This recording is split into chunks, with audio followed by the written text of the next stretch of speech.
Marion, thanks for the invitation here today to Springfield.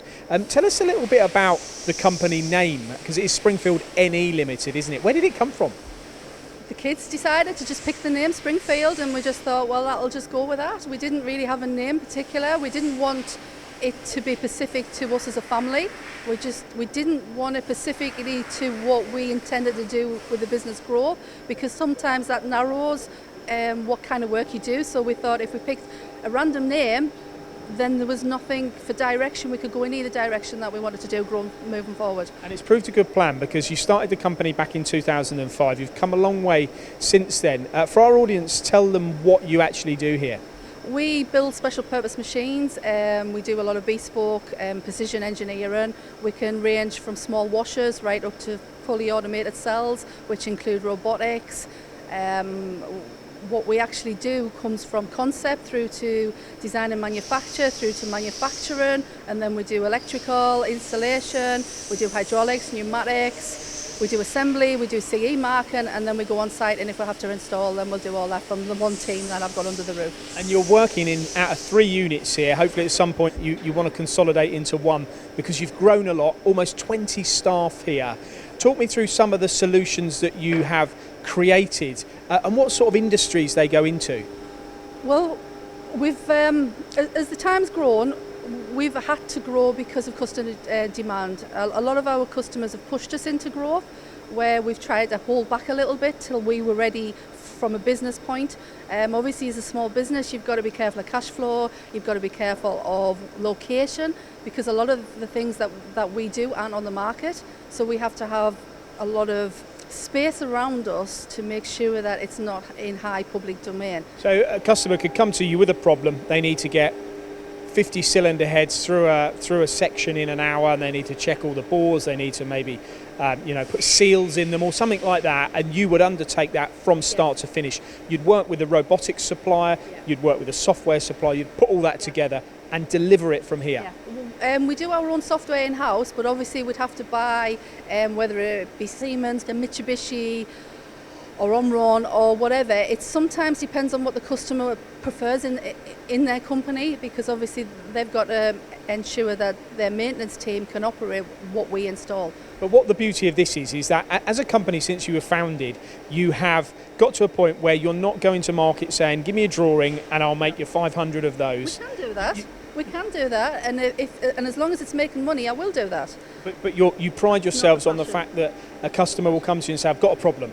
I want you to build me a solution to solve that problem. Yeah, that's the passion. That's what makes your brain tick. That's what's exciting. And one of the main reasons for us being here today is to look at your fabulous workshop here with all these Hurco machines, a lot of which have been purchased in the last 2.5 years. Tell us about your relationship with them. Well, Hurco have been really good. They support us on a regular basis. If they're calling in or they're in the area, they'll just call in and then they'll have a coffee and just see if there's anything that we need, or is there any developments, or they'll talk us through if there's any new software. So the engineers are there to support. The Hurco reps are very good, because then because we don't want a machine to do one job, we want a machine to do lots of jobs. It's quite difficult, so we need the scope to ensure that machine isn't going to be a waste of money. That's the key to me, because a lot of times when a company are going to procure a machine, they'll have a specific part, it will be made out of a specific material, it will be a specific size, and they'll go to a supplier and say, give me a machine that's going to make those in the fastest possible way. But for you, because you don't know what the application's going to be, you need something that can cut stainless, it can cut titanium, it can cut aluminium, and the controls are an important part. One of your colleagues said to me that when the machines were introduced, a lot of it was down to because it was what the guys dictated on the shop floor. Yeah, I mean, I do listen to the guys that I do have working for me. They are a great bunch of lads. I wouldn't be without them. I mean, I wouldn't have a business without the staff, I'll be honest. But I try and engage them into the purchases, so there's no point. We bought one machine years ago, and I'll be honest, nobody would use it. So I learnt my lesson then, that I had to now sit down and go, right, you know what we're doing in the shop, what kind of machine, what controls are you wanting? And for us, majority is, and it's the same way as Colin Designs, we want all the tools, but we want it quite simple and effective, so you're not looking around a keyboard that has 150 keys on, when a keyboard with 20, it does the same job. So from that point, it has to be user friendly for us. And we hear that a lot about the Hurco software. What we also hear as well about the hardware and the machines is that they are durable, they're reliable, and they're heavy duty. They perform a good machining operation, don't they? They do for us because of the variety that we're putting on the machines.